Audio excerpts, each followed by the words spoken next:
Start कर रहे हैं भाई। और दरअसल आज जो है ना, जो अभी क्लास चल रही थी पुष्पेन जी की, तो पुष्पेन सर है ना, तो आज पार्टी दे रहे हैं। हम मना कर रहे हैं पर यार अब जाना पड़ेगा, तो हम जो है आज 45 मिनट की क्लास रहेगी और पार्टी तो हमारा कुछ फेवरेट है ही। तो फिर बाकी जो है मिलते हैं, तो ठीक है आप ले लीजिएगा और फिर हम आते हैं। ठीक है। और फाइनेंस का क्या, वैसे भी घर वाले तो आपके है ना। बाकी पता है इनका जो है ना, इनके पास 300-400 करोड़ की प्रॉपर्टी है। ठीक है ना।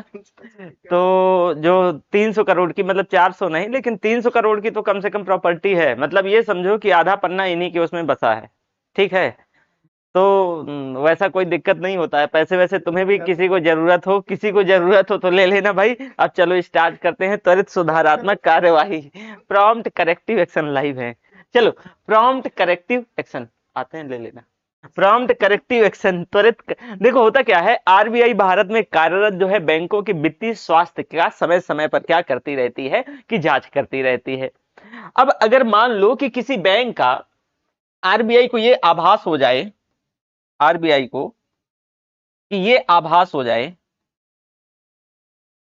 ये आभास हो जाए, आभास हो जाए कि किसी बैंक का, कि किसी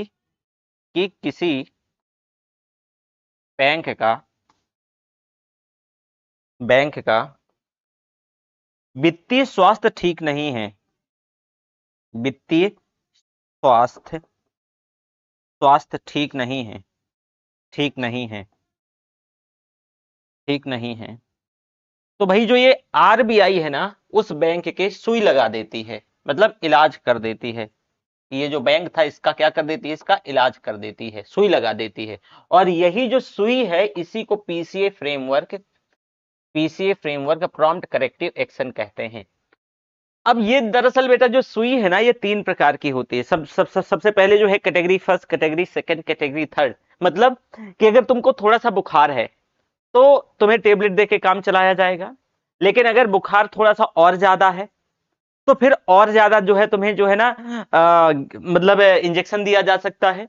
और स्थिति खराब है तो फिर तुम्हें जो है आईसीयू में भर्ती करवाया जा सकता है। विच मींस कि अगर मान लो किसी भी बैंक का किसी भी हालात में अगर उसका जो है वित्तीय स्वास्थ्य खराब होता है, तो सबसे पहले जो है भारतीय बैंकों को कहा जाता है, कैटेगरी फर्स्ट में बैंकों को रखा जाएगा पीसीए फ्रेमवर्क के अंतर्गत कैटेगरी फर्स्ट में रखा जाएगा।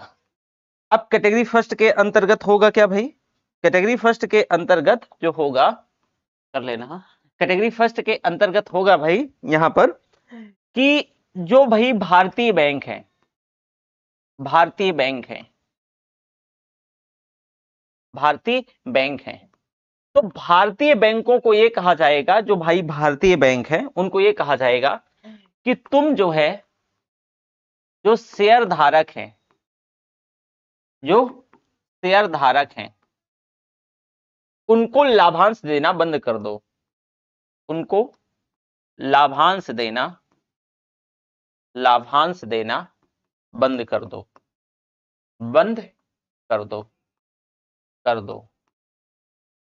विदेशी बैंकों को कहा जाएगा, विदेशी बैंकों को अगर स्वास्थ्य खराब है, वित्तीय स्वास्थ्य, विदेशी बैंकों को कहा जाएगा, बैंकों को कहा जाएगा, कहा जाएगा, कहा जाएगा,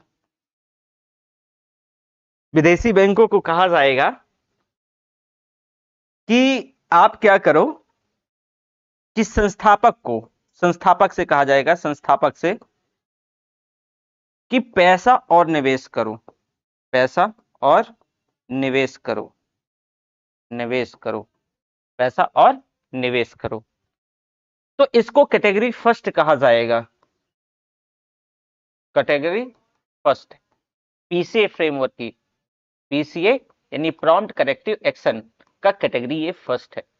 अगर मान लो फाइनेंशियल हेल्थ खराब हुआ तो उस बैंक को भाई कैटेगरी फर्स्ट में लाया जाएगा। और कैटेगरी फर्स्ट के अंतर्गत ये क्या है, ये सारी चीजें आप जो देख पा रहे होंगे, ये टर्म्स एंड कंडीशन आप स्क्रीन पे देखिए, तो ये टर्म्स एंड कंडीशन जो है फॉलो करना पड़ेगा। इसके बाद मान लो ऐसा भी हो सकता है कि अभी भी जो बैंक है वो बैंक का हेल्थ जो है, जो फाइनेंशियल हेल्थ, उसमें सुधार नहीं आया। तब होगा क्या कि जो पहले से ये उपस्थित ये जो एक्शन है जो पीसीए फ्रेमवर्क के अंतर्गत आरबीआई ने लिया, तो ये पहले से जो प्रतिबंध लगाए गए हैं ये प्रतिबंध बने रहेंगे।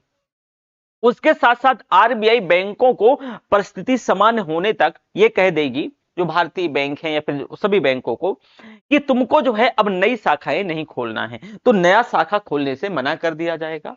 और जो घाटे में चल रही शाखाएं हैं उनको बंद करने के लिए बाध्य करेगी। तो उसको कैटेगरी फर्स्ट कहा जाएगा। वापस से सुनो कि मान लो कि जैसे मान लो ऐसे समझो, एक और उदाहरण, पंजाब नेशनल बैंक था, पीएनबी था, पीएनबी की वित्तीय स्थिति खराब थी फॉर एग्जांपल, बस ओनली।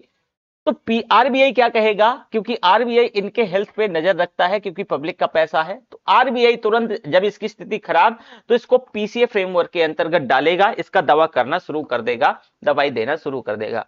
और इसमें पहले उसमें कंडीशन में इसको एकदम नॉर्मल सा जो है एंटी जो है डोज दिया जाएगा और एंटीबायोटिक्स दी जाएगी।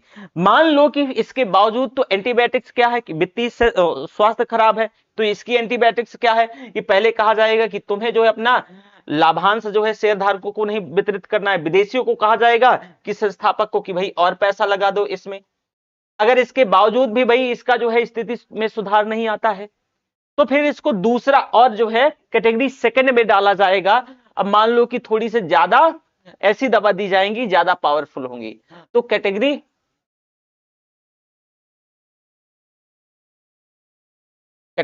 सेकंड में डाला जाएगा। तो कैटेगरी सेकंड में वो पहले से जो प्रतिबंध है, पहले से लगे प्रतिबंध वैसे ही रहेंगे, पहले से जो लगे प्रतिबंध हैं वो वैसे रहेंगे, उनमें कोई परिवर्तन नहीं आएगा। लेकिन क्या कहा जाएगा, कुछ नए प्रतिबंध कि नई शाखाएं खोलने से रोक दिया जाएगा, नई शाखाएं खोलने से रोक दिया जाएगा। साथ में कहा जाएगा कि कोई भी शाखाएं, अगर मान लो बैंकों की कोई भी शाखाएं अगर घाटे में चल रही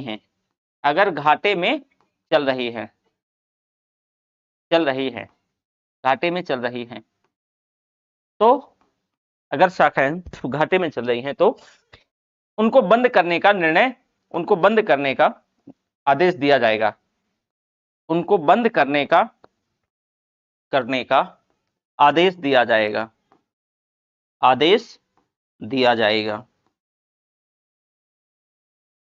बंद करने का आदेश दिया जाएगा। समझे? तो ये जो है पीसीए जो फ्रेमवर्क है, पीसीए फ्रेमवर्क की कैटेगरी सेकंड है।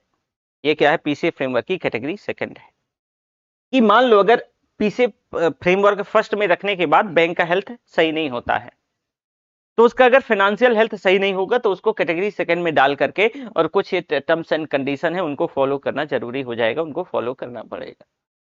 इसके बाद होगा क्या कि यदि बैंक के स्वास्थ्य में सुधार ना हो, इसके बावजूद भी कि कैटेगरी सेकंड में डाला गया, फिर भी उसमें हेल्थ में सुधार नहीं हो रहा है, तो फिर इसको जो है कैटेगरी थर्ड में उन बैंकों को डाल दिया जाएगा। और बैंक, देखो ये जो प्रतिबंध लगाए गए थे वो तो चलेंगे ही, कुछ और नए प्रतिबंध लागू किए जाएंगे। अब क्या क्या कहा जाएगा नए प्रतिबंधों में, कि बैंक को जोखिम भरे क्षेत्रों में ऋण देने से मना कर दिया जाएगा, जो क्षेत्र रिस्की हैं। बड़ी धनराशि जमा राशि के तौर पे लेने से मना कर दिया जाएगा। और बड़े जो पदाधिकारी हैं, जो उच्चाधिकारी हैं, उनके वेतन में कटौती के लिए बाध्य किया जाएगा। मतलब कि कैटेगरी थर्ड में क्या क्या होगा,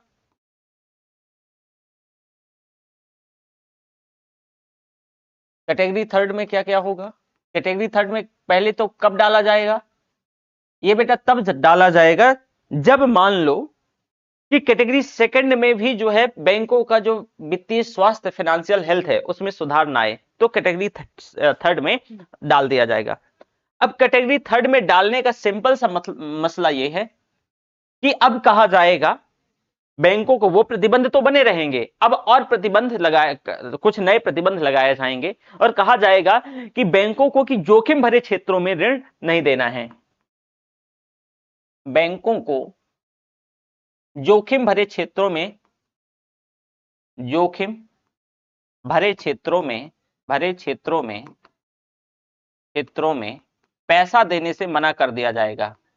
पैसा देने से मना कर दिया जाएगा, मना कर दिया जाएगा, मना कर दिया जाएगा।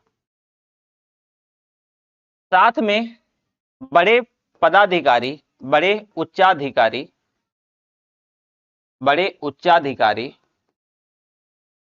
बड़े उच्चाधिकारियों को, जो बड़े उच्चाधिकारी है ना, तो उच्चाधिकारियों का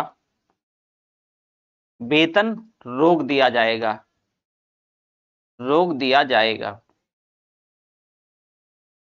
रोक दिया जाएगा। कि जो बड़े बड़े मतलब रोकने के लिए बाध्य किया जाएगा बैंक की उसको पैसा न दें। और एक और है कि जो है बड़ी धनराशि, जमा राशि के तौर पे बड़ी धनराशि, धनराशि, धनराशि है ना, बड़ी धनराशि, धनराशि जमा राशि के तौर पे, जमा राशि के रूप में नहीं ली जाएगी, नहीं ली जाएगी, जमा राशि के तौर पे नहीं ली जाएगी। तो ये कैटेगरी थर्ड के क्या है, प्रतिबंध होंगे कि PCA framework prompt corrective action के अंतर्गत अगर कोई बैंक का वित्तीय स्वास्थ्य लगातार खराब होता जा रहा है तो उसको अब कैटेगरी थर्ड में डाल दिया गया है और उसको कैटेगरी थर्ड में डाल के ऑब्जर्व किया जाएगा और ये प्रतिबंध लागू होंगे। अब मान लो इन सभी प्रयासों के बावजूद यदि बैंक का हेल्थ लगातार खराब होता जा रहा है, उसमें कोई सुधार नहीं हो रहा है, फिर तो ये आ जाएगा, ये हालात हो जाएगी कि अब भाई बैंकों का क्या कर दिया जाए, मर्जर कर दिया जाए, बैंकों का विलय किया जाता है। तो विलय जो है किसी अन्य बैंक के साथ किया जाएगा या उस बैंक को बंद करने का भी जो है प्रक्रिया शुरू हो सकती है, प्रारंभ किया जा सकता है कि भाई या तो विलय कर दो या तो मर्जर कर दो। तो उर्जित पटेल साहब ने 11 जो सार्वजनिक क्षेत्र के बैंक थे उनको पीसीए फ्रेमवर्क की जो है अंतर्गत डाल दिया गया था, जो कि उनके और सरकार के बीच विवाद का एक कारण बना। उनके और सरकार के बीच एक जो है ना विवाद का क्या बना भाई, कारण बना। और यही वजह थी कि सरकार और उर्जित साहब के बीच जो है एक डिस्प्यूट हो गया। और फिर देख आपने जो एमए हिस्ट्री इस समय जो है ना गवर्नर हैं जो कि भारत की इकोनॉमी को चला रहे हैं, तो कहते हैं कि जब तक आप यस सर बोलते रहोगे तो ठीक है, अगर आप यस सर नहीं बोलोगे तो फिर तो आप समझ ही रहे हो कि क्या होगा, है ना। चलो क्लासेस प्रॉपर चल रही हैं, कोई दिक्कत नहीं। तो यस सर बोलना मजबूरी होगी। और आपने सुना होगा कि कभी जो है पढ़ा लिखा आदमी या जानकार आदमी आपसे हाँ मैं हूं जी हुजूरी तो नहीं करेगा, है ना। चलो अगला है मिशन इंद्रधनुष 2.0। देखो ये क्या है,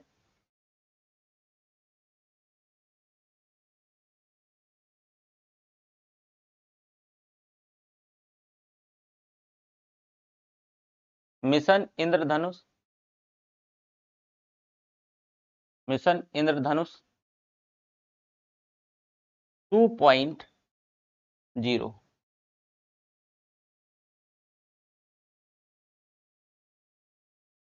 मिशन इंद्रधनुष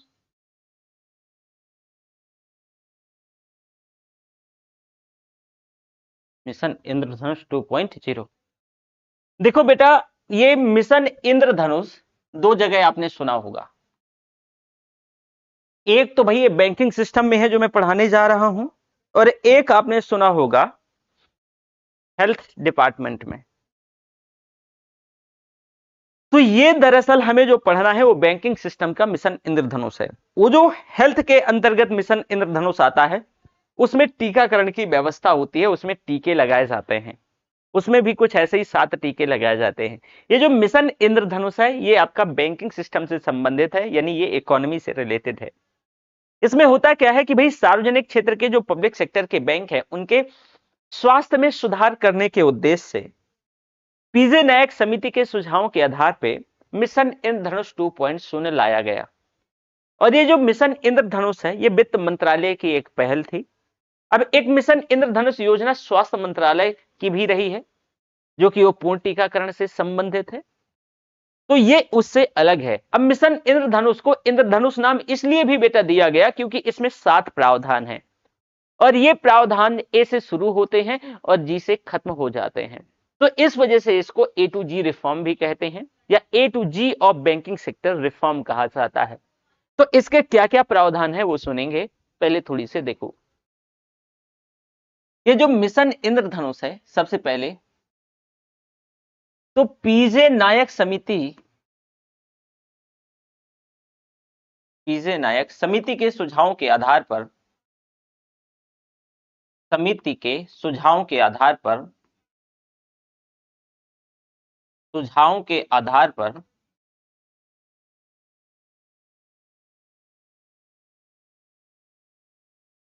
सुझावों के आधार पर बैंकिंग क्षेत्र बैंकिंग क्षेत्र में सुधार से संबंधित है, सुधार से संबंधित है, संबंधित संबंधित है कि भाई बैंकिंग क्षेत्र में सुधार से संबंधित है। अब ये जो है मिशन इंद्रधनुष, ये वित्त मंत्रालय के अंतर्गत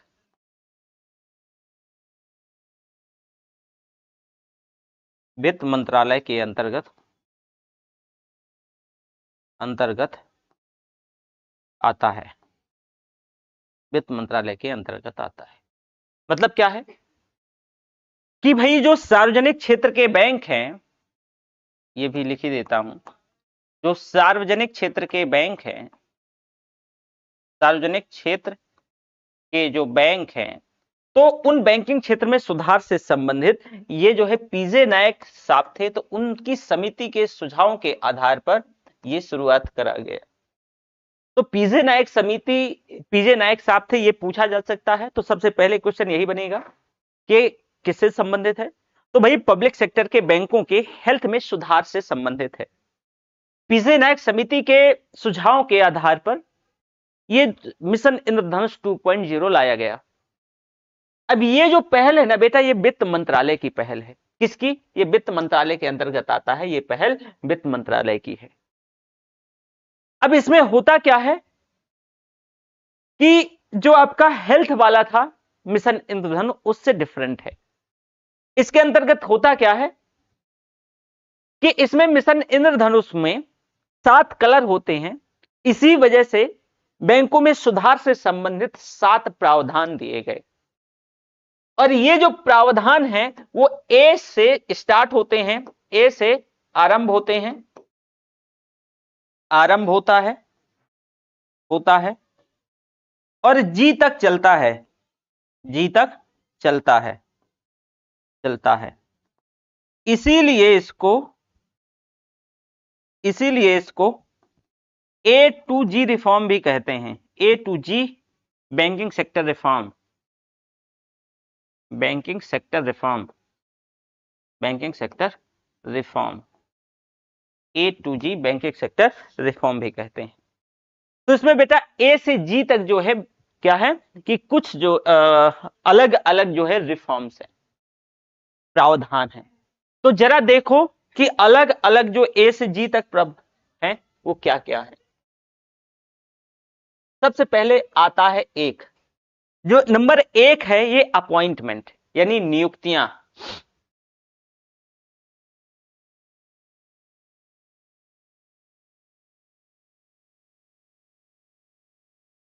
अपॉइंटमेंट ये आई है, ठीक है। चलो कहीं आप जो है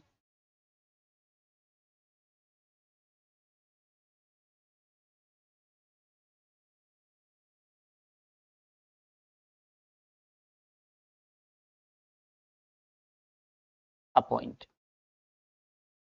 बारी बारी से बताता जाऊंगा, पूरे पहले लिख लेते हैं, है ना, और फिर इसके बाद जो है एक एक को बारी बारी से हम डिस्कस कर लेंगे। 2 3 सातों को डिस्कस कर लेते हैं। तो B, bank board bureau.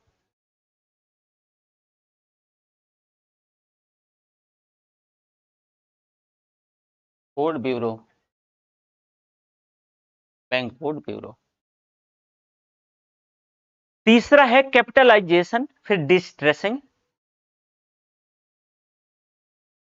Capitalisation,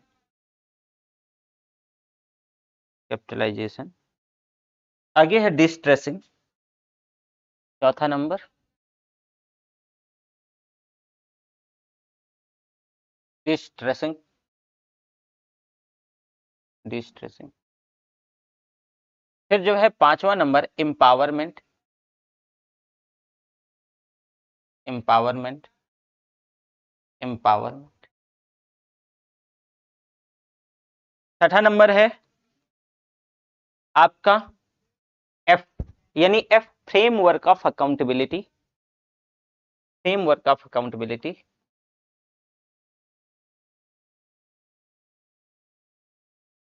work of accountability, accountability, framework of accountability. और 7 नंबर है आपका जो है G governance reform, governance reform, governance reform. तो जरा देखो एक एक को कि इनका मतलब क्या है, और फिर हम बारी बारी से पढ़ने का प्रयास करें।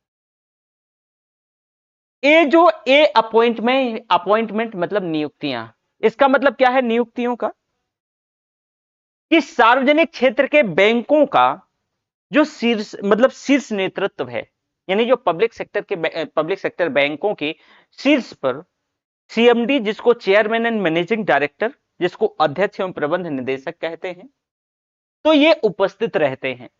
अब ये दोनों ही पद जो है एक ही व्यक्ति के पास पहले हुआ करता था। तो पीजे नायक समिति ने सुझाव दिया कि इन दोनों पदों को अलग कर दिया जाए और दोनों पदों पर अलग अलग अधिकारियों की नियुक्ति किया जाए, और एक में जो है गैर कार्यकारी अध्यक्ष, जिसको नॉन एग्जीक्यूटिव चेयरमैन का, एक और दूसरा पद हो जिस पर जो है एक अन्य अधिकारी को नियुक्त किया जाए, और कोई भी निर्णय बैंक में तीनों अधिकारियों की सहमति से लिया जाए। अब ये अनिवार्य ना हो, इसमें कौन कौन से पद, एक जो है ना नॉन एग्जीक्यूटिव अधिकारी, ठीक है, एक और अन्य अधिकारी, और एक जो है आपका सीएमडी। तो इन पदों पर यह कहा गया 3 अधिकारियों को नियुक्त किया जाए, और जो निर्णय है वो बैंक में इन तीनों अधिकारियों की सहमति के आधार पर ही उठाया जाए। ये अनिवार्य ना हो कि इन पदों पर सार्वजनिक क्षेत्र बैंकों के ही अधिकारी पदोन्नति के माध्यम से पहुंचे। इन पदों पर जो भी योग्य व्यक्ति है तो उनकी नियुक्ति बाहर से भी हो। तो इस वजह से बैंकिंग क्षेत्र में सुधार से संबंधित जो पीजे नायक साहब कहते हैं नियुक्तियों के संदर्भ में, अपॉइंटमेंट के संदर्भ में, ये था नियुक्तियों के संदर्भ में इन्होंने क्या कहा, नियुक्तियों के संदर्भ में इन्होंने कहा कि किसी भी हाल में सबसे पहले कि जो सीएमडी है, चेयरमैन एंड मैनेजिंग डायरेक्टर, इसके अलावा 2 और पद हों, नॉन एग्जीक्यूटिव ऑफिसर और अदर, और इनकी सहमति से ही निर्णय लिए जाएं, कंसेंट से ही यानी सहमति से ही निर्णय लिए जाएं, निर्णय लिए जाएं। मतलब कि अगर बैंक में किसी को भर्ती करना है बड़े बड़े पदों में, तो 3 पहले बड़े पद होने चाहिए, और कोई भी निर्णय लेना है तो इन तीनों की सहमति बेटा होना जरूरी है। अब जरूरी नहीं है कि इन तीनों पदों में बैंकों के ही अधिकारी जो है ना प्रमोट होके पहुंचे, ये आउटसाइडर भी हो सकते हैं, बाहर से भी इनको लाया जा सकता है। तो ये रिकमेंडेशन था किनका, पीजे नायक समिति का जो है रिकमेंडेशन था कि ऐसे अपॉइंटमेंट किया जाए। अब एक है बैंक बोर्ड ब्यूरो। भाई बैंक बोर्ड ब्यूरो में यह कहा गया कि इसकी बैंक बोर्ड ब्यूरो की स्थापना का सुझाव दिया गया और तय यह हुआ कि शीर्ष पदों पर नियुक्ति के संदर्भ में भाई ट्रांसपेरेंसी होनी चाहिए। जो बड़े पद है तो नियुक्ति के संदर्भ में ट्रांसपेरेंसी बहुत जरूरी है, पारदर्शिता होना जरूरी है।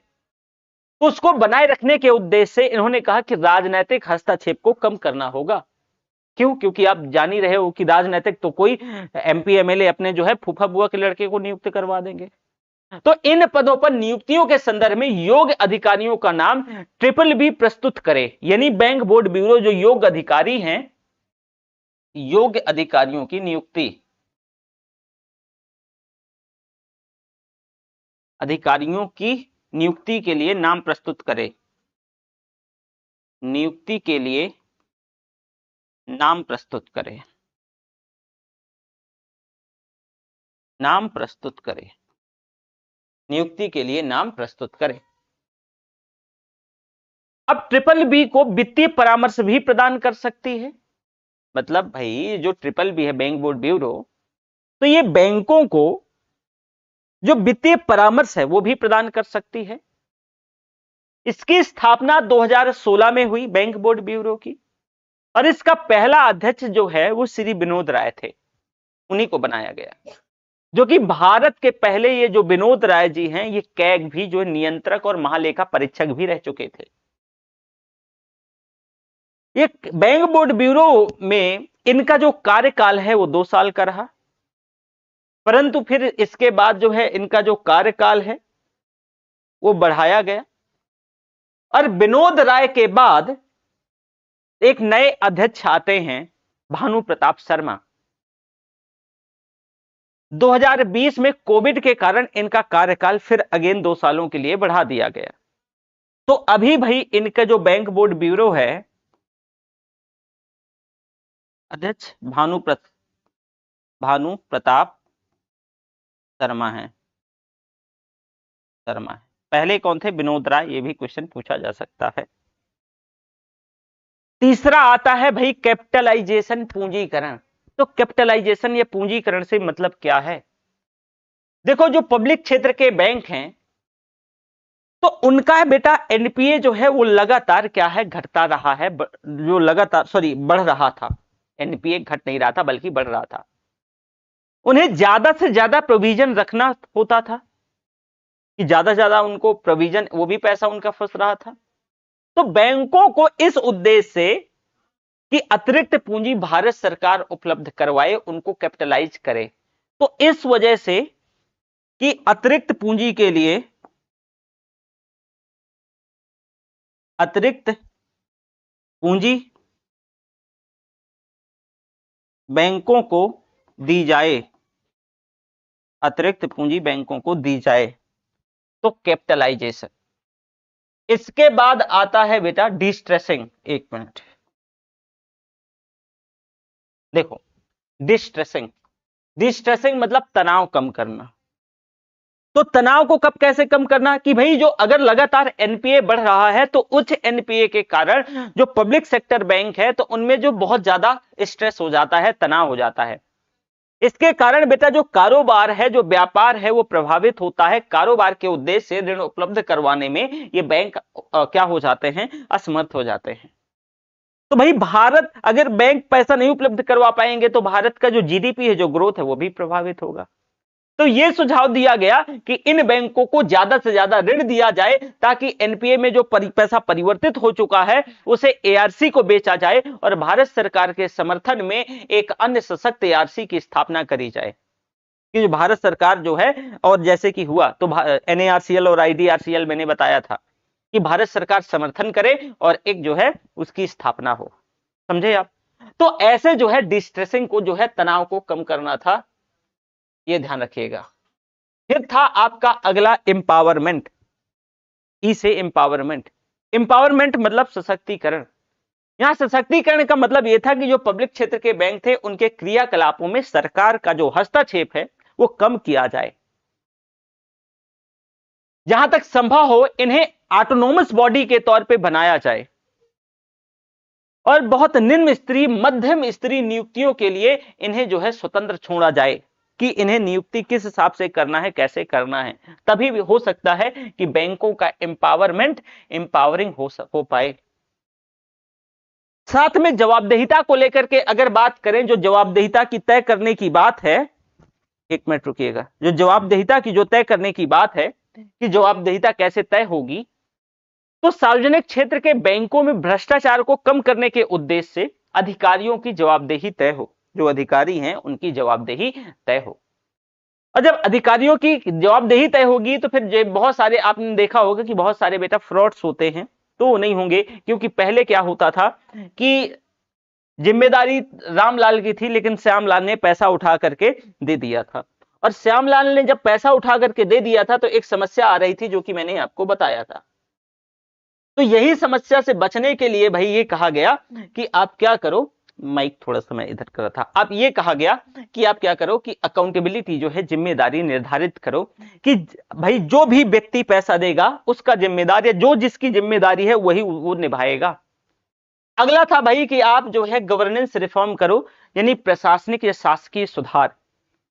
तो भाई वर्तमान में बैंकों में जो उपस्थित समस्याएं हैं पुनः उत्पन्न ना हो और सार्वजनिक क्षेत्र के बैंकों को सुचारू तौर से कार्य करें, और उसके साथ साथ समय समय पर उन्हें जो है ना ज्ञान संगम करके एक जो है सम्मेलन आयोजित होता है जिसमें प्रधानमंत्री, वित्त मंत्री और आरबीआई के गवर्नर सभी पब्लिक क्षेत्र के बैंकों के सीएमडी हिस्सा लेते हैं। तो शासकीय सुधार के तौर पे ये भी सुधार करने की बात करी गई कि ये सारे जो है सुधार होंगे। तो आपने देखा कि मिशन इंद्रधनुष 2.0 के अंतर्गत बेटा ए टू जी रिफॉर्म थे, और ये ए टू जी रिफॉर्म जो है, ये सभी ए टू जी जो रिफॉर्म है इन सभी का कोई ना कोई औचित्य था, मतलब था। और ये ए से ए टू जी तक अगर आप देखेंगे तो टोटल 7 हैं, और इंद्रधनुष में जो कलर होते हैं वो 7 होते हैं, और यही वजह है कि इसका नाम फिर जो है मिशन इंद्रधनुष रखा गया, मिशन इंद्रधनुष रखा गया। और ये बैंकिंग क्षेत्र में सुधार से संबंधित है। ये पीजे नायक कमेटी के जो है ना रिकमेंडेशन के आधार पे बहुत इंपॉर्टेंट है, पीसीएस वाले तो बिल्कुल ध्यान रखिएगा। तो उन्हीं के समिति के सुझावों के आधार पर यहां पर जो है काम हुआ, ठीक है, और ये बैंकिंग क्षेत्र में सुधार से संबंधित है। तो मैं ये मान के चलता हूं कि यहां तक किसी भी व्यक्ति को कैसे भी कोई डाउट नहीं होगा। अगला हमारा जो सब हेडिंग है वो वित्तीय सेवा संस्थान ब्यूरो, वित्तीय सेवा संस्थान ब्यूरो, जरा देखो वित्तीय सेवा संस्थान ब्यूरो, दिख रहा है ना कलर, हाँ ठीक है, संस्थान ब्यूरो। तो ये वित्तीय सेवा संस्थान ब्यूरो ये क्या है, जरा थोड़ा सा इसके बारे में देख लो कि वित्तीय सेवा संस्थान ब्यूरो क्या है। देखो बेटा यहां पर याद होगा कि मैंने आपको बैंक बोर्ड ब्यूरो बताया था, इसको इंग्लिश में बेटा फाइनेंशियल सर्विसेज इंस्टीट्यूशंस ब्यूरो कहते हैं, ठीक है। आपको याद होगा मैंने आपको बैंक बोर्ड ब्यूरो बताया था। तो बैंक बोर्ड ब्यूरो की प्रमुख जिम्मेदारी सार्वजनिक क्षेत्र के जो बड़े पद थे, शीर्ष पद थे, उन पर नियुक्तियों के संदर्भ में नाम प्रस्तुत करना हुआ करता था। परंतु कुछ वर्ष पूर्व ट्रिपल बी के सुझाव के आधार पर सार्वजनिक क्षेत्र जो बीमा कंपनियों के शीर्ष पदों पर भारत सरकार ने कुछ अधिकारियों की नियुक्ति करी। जो सार्वजनिक क्षेत्र के कुछ मतलब जो मतलब ट्रिपल बी के सुझाव के आधार पर जो सार्वजनिक क्षेत्र के जो बीमा कंपनी थी, तो उनके शीर्ष पदों पर भारत सरकार ने बड़े बड़े कुछ अधिकारियों की नियुक्ति करी, और इन नियुक्तियों के विरुद्ध कुछ अन्य अधिकारियों ने दिल्ली उच्च न्यायालय में, दिल्ली हाई कोर्ट में एक याचिका दायर करी। अब ये ट्रिपल बी के जो प्राधिकार क्षेत्र से बाहर की प्रक्रिया थी, दरअसल ट्रिपल बी तो सार्वजनिक क्षेत्र के बैंकों के लिए ये आया था, उससे बाहर की प्रक्रिया थी। तो उच्च न्यायालय ने इन नियुक्तियों को, जो ये नियुक्तियां थी अपॉइंटमेंट्स, इनको जो है रद्द कर दिया, रद्द करने का निर्देश दिया। और न्यायालय के निर्णय के बाद वर्ष 2022 में ट्रिपल बी को, जो बैंक बोर्ड ब्यूरो है, इसको प्रतिस्थापित करके एफएसआईबी FSIB, FSIB यानी फाइनेंशियल सर्विसेज,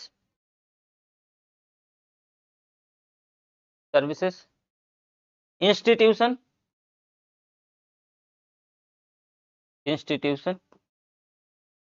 ब्यूरो,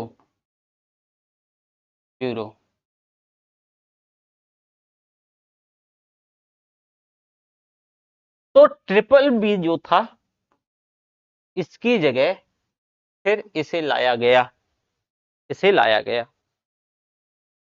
तो भाई इसके पास जो है ये FSIB के पास जो ट्रिपल बी की सारी जिम्मेदारियां, बैंक बोर्ड ब्यूरो की सारी जिम्मेदारियां हैं, और साथ ही सार्वजनिक क्षेत्र के जो बीमा कंपनियों के जो बड़े शीर्ष पद हैं उनकी भी नियुक्ति से संबंधित जिम्मेदारियां भी हैं।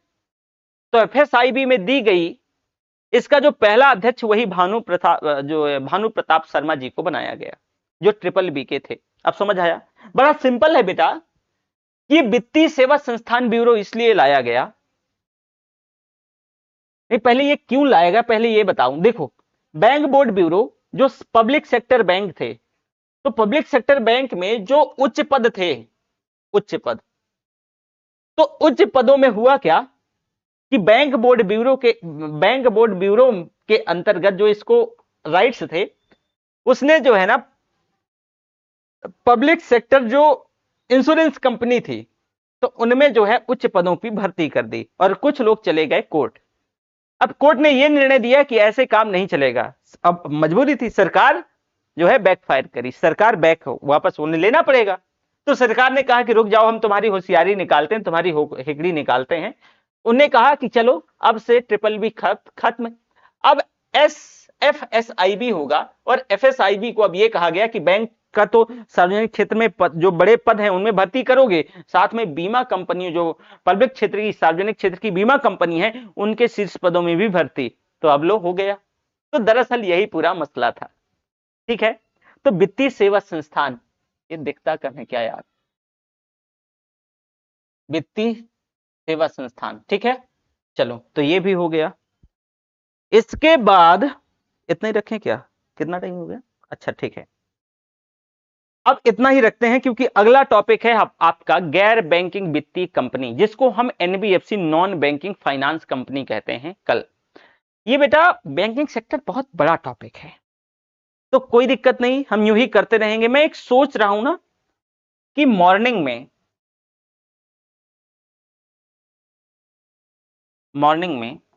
9 बजे से हिस्ट्री में अभी MCQ वही जो हमारे चल रहे थे, तो MCQ लेंगे, और ये 8 बजे से इवनिंग में अपना इकोनॉमी की जो है क्लास लाइव रहेगी। ठीक है, ये हमारा टाइम है। चलो नया उसमें लिख देता हूं,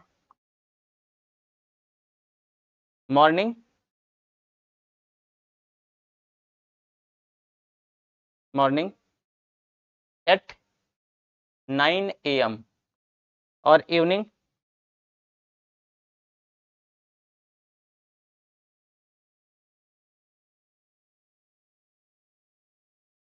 में एट 8 PM, है ना, 8 PM ये अपना क्लास का टाइम रहेगा। ऋचा मैम करंट ले रही हैं, पुष्पेंद्र सर ले रहे हैं आपके UPPCS का जो है टेस्ट सीरीज। अभी हम वापस से थोड़ा सा जो है और कुछ रीऑर्गेनाइज करके, अगर आप बोलेंगे चलाएंगे, कुछ थ्योरी की क्लासेस चलाएंगे, और ये सारी क्लासेस फ्री हैं, इनमें किसी प्रकार का कोई पेमेंट नहीं है। कोई अगर जानकारी हमसे संबंधित चाहता है तो 9555031427 इस पे आप जो है कॉल कर सकते हैं। थैंक यू, बाय बाय, फिर मिलेंगे।